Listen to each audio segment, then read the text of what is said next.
तो दोस्तों डे 3 के अंदर हमने इनपुट और आउटपुट फंक्शंस के बारे में पढ़ा और हमने जाना कि इन्हें कैसे यूज़ करते हैं और एक ए चैटबॉट भी बनाया। उम्मीद है आपने बनाया होगा। और आज है डे 4 और आज हम सीखने जा रहे हैं ऑपरेटर्स के बारे में। अस्सलाम वालेकुम, मैं अब्दुल्ला खान हूं और आज हम ऑपरेटर्स के बारे में पढ़ेंगे। ऑपरेटर्स ऐसे ही समझ लें जैसे मजदूर के अपने कुछ औजार होते हैं, टूल्स होते हैं, हथौड़ा, कुल्हाड़ा वगैरह। वैसे ही कैलकुलेशन के लिए पाइथन में हमारे पास ऑपरेटिंग टूल्स होते हैं जिनमें प्लस माइनस वगैरह आते हैं। तो इनमें जहाँ प्लस माइनस है इन्हें मैथमेटिक ऑपरेटर्स कहते हैं। इसके अलावा हमारे पास लॉजिकल ऑपरेटर यानी बूलियन ऑपरेटर होते हैं और कंपैरिजन ऑपरेटर होते हैं। तो इन्हें एक एक कर हम प्रैक्टिकल करते हुए देखते हैं।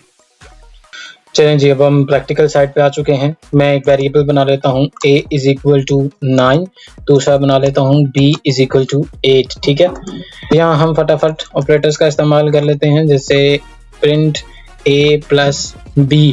तो अब ये क्या करेगा, इसको जमा कर देगा यहाँ से। ठीक है जी, 9 प्लस 8 किया तो इसने हमारे पास 17 आ गया। इसी तरह हम प्रिंट करेंगे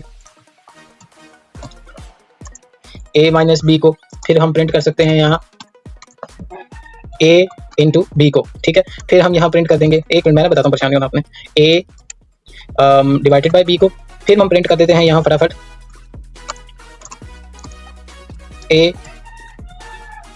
a डिवाइडेड बाय b को। और हम यहाँ एक चीज़ जो है बोला कि उसे भी मैं प्रिंट कर देता हूँ a बेस पावर b को। अब इसको प्रिंट कर लेते हैं तो फिर मैं आपको ये सारा बताता हूँ। तो ये हमारे पास आ गया प्रिंट a प्लस बी, हमारे पास 17 आ गया, a माइनस बी हमारे पास 1 आ गया, a इंटू बी, ये जो स्टार है इसका मतलब है मल्टीप्लाई, वो हमारे पास 72 आ गया। और a डिवाइडेड बाय b हमारे पास 1.125 आ गया। याद रखिएगा जो स्लैश में होगा उसमें हमें जो पॉइंट्स में वैल्यू चाहिए होती है, तो इस डिवाइड में पॉइंट्स में वैल्यू आएगी।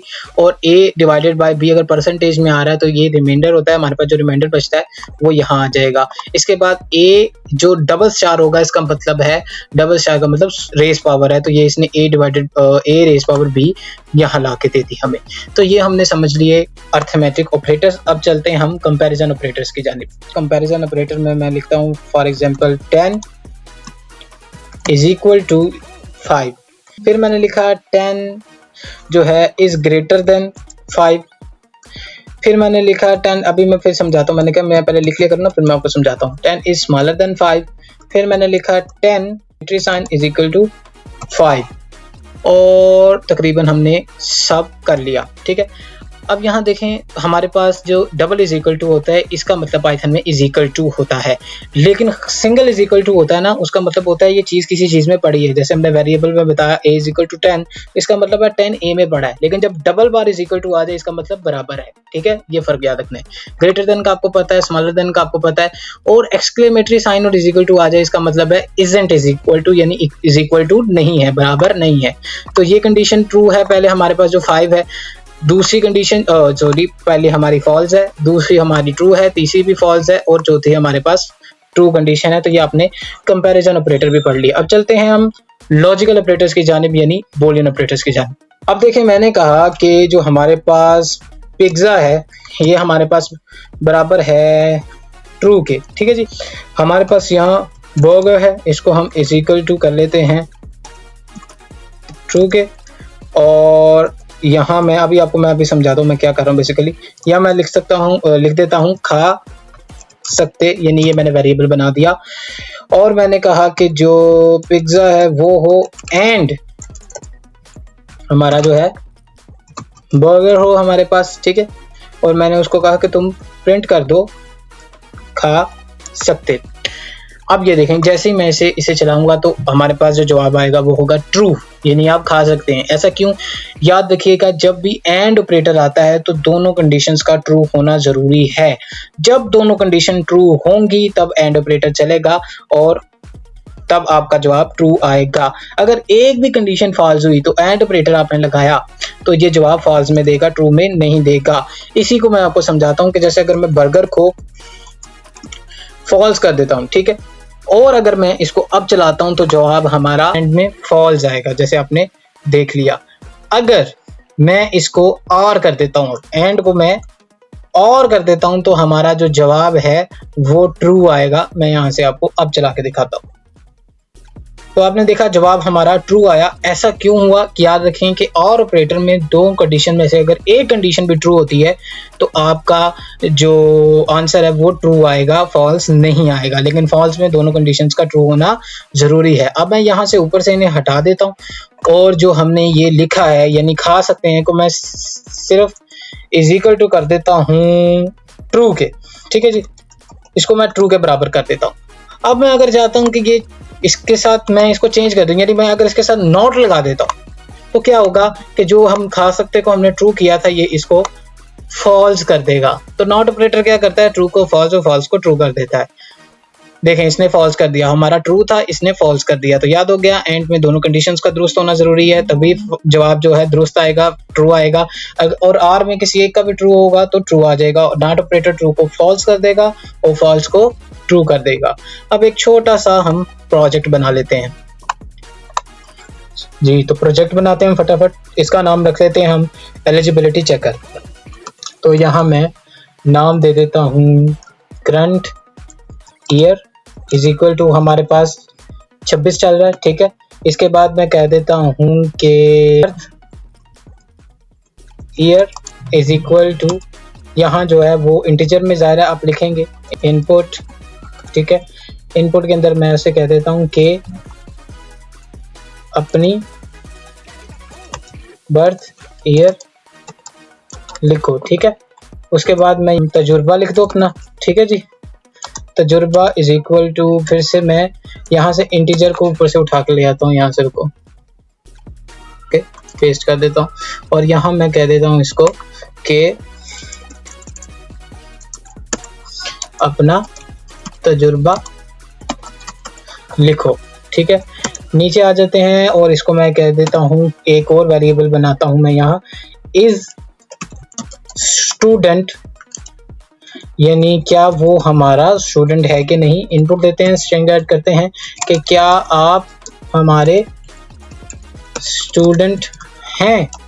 तो उसको मैं ऑप्शन देता हूँ यस या नो कहने का, और इसको मैं कह देता हूँ कि ये बराबर है हमारे पास यस के, ठीक है जी। जैसे मैंने आपको बताया डबल इज इक्वल टू आ जाए तो इसका मतलब यस है। स्टेप 2 में हम क्या करते हैं, कैलकुलेट कर लेते हैं, यानी जो एज है वो हमारे पास बराबर है आपकी क्या, यानी कि जो आपके पास करंट ईयर है उसमें से आपने माइनस कर देना है जो आपका बर्थ ईयर है। नीचे आ जाते हैं एज के और हम इसे कहते हैं कि भाई प्रिंट कर दो इसको, ठीक है। और बल्कि ऊपर मैं एक काम करना भूल गया, ये मेरी आदत है, हर बार भूल जाता हूँ मैं। इसको ऐड करते हैं और इसमें हम इसे कहते हैं /n, ठीक है जी। नई जगह पर ऐड करो, /n मतलब न्यू लाइन के अंदर आपने ऐड करना है। प्रिंट करते हैं हम, प्रिंट करने के बाद हम यहाँ f को लगाते हैं और स्ट्रिंग ऐड कर लेते हैं, /n को फिर से हम ऐड कर लेते हैं और कहते हैं हम आपकी उम्र, और यहाँ हम उम्र ले आते हैं, जो उम्र है एज है, ठीक है जी। ये है बल्कि लिखना जी आपकी उम्र ये है, ठीक है जी। इसके अंदर हम कंपैरिजन ऑपरेटर का भी इस्तेमाल कर लेते हैं, इज अडल्ट, कि अगर ये अडल्ट है बराबर कर दो, तो अगर एज जो है वो ग्रेटर देन और इज इक्वल टू होती है 18 की, ठीक है।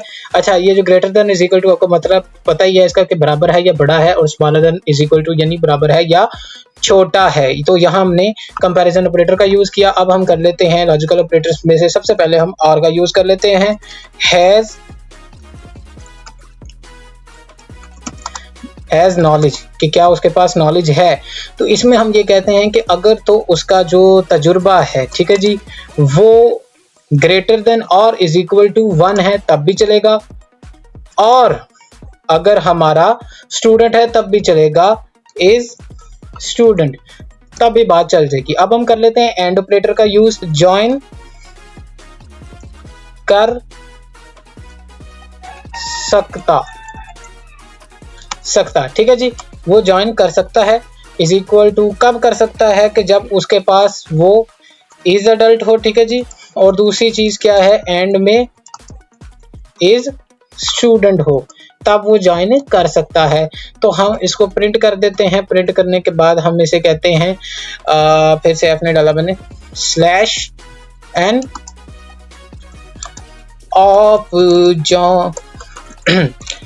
आप ज्वाइन कर सकते हैं। जी बिल्कुल, आप ज्वाइन कर सकते हैं। इसके लिए हमें क्या करना पड़ेगा? इसके लिए हमें कहना पड़ेगा कैन ज्वाइन, तो हमने लिखा नहीं, हम क्या लिखा था? हमने ज्वाइन कर सकते हैं। तो इसके लिए हमें लिखना पड़ेगा ज्वाइन कर सकता। हमने AI वाली जबान लिख दी और उसके बाद हम फिर से जो है वो प्रिंट करेंगे। प्रिंट करने के बाद हम इसे यहाँ लिखेंगे और स्ट्रिंग ऐड करेंगे और /n ऐड करेंगे और फिर से हमने F नहीं डाला, /n ऐड करेंगे। /n ऐड करने के बाद हम उसे क्या कहेंगे? हम उसे कहेंगे कि क्या आपको मजीद, ये जी क्यों नहीं डाल रहा, मजीद इल्म की ज़रूरत है। तो अगर तो उसको मजीद इल्म की ज़रूरत है तो फिर तो उसको शर्म आनी चाहिए और फिर हम उसको कह देते हैं कि नॉट ज्वाइन कर सकता, यानी आप ज्वाइन नहीं कर सकता। अब इसे चला के देखते हैं। तो उसने कहा बर्थ डेट लिखो, मैंने 99 लिख दिया अपना बर्थ ईयर। उसने कहा तजर्बा लिखो, मैंने 999999 अपना तजर्बा लिख दिया। उसने कहा कि आप हमारे स्टूडेंट हैं, मैंने कहा यस जनाब क्यों नहीं। उसने कहा जी आपकी उम्र 1927 है और आप ज्वाइन कर सकते हैं। फॉल्स, क्या आप मजीद इल्म की ज़रूरत है? ट्रू। ओ इसकी इतनी ज़रूरत, मैंने क्या हरकत कर दी? ये चीज़, सॉरी, हमने यहाँ यस और नो नहीं लिखा और ऑप्शन हमने यस और नो का दिया, मैंने 0 डाल दिया। तो हो जाता है कभी कभार, ठीक है। अब फटाफट इसको चला के देखते हैं। तो हम मिलेंगे अगली वीडियो में आपके साथ। तब तक मैं आपको दिखा देता हूँ, इसे दोबारा करके यहाँ 66 डाल देता हूँ, यहाँ पे 66 डाल देता हूँ और यहाँ इसे कहता हूँ यस मैं आपका स्टूडेंट हूँ। उसने कहा जी आपकी उम्र 1960 है और आप ज्वाइन कर सकते हैं। ट्रू है जी, आपको मजीद इल्म की ज़रूरत नहीं है। फॉल्स। तो ले जी, ये हमने यूज़ करके कर लिया और देखें बिल्कुल छोटी सी गलती थी और जो हमने यहाँ की जिस वजह से हमारा सब उल्टा पुल्टा हो गया था। हम मिलते हैं अगली वीडियो में, तब तक के लिए अल्लाह हाफिज़।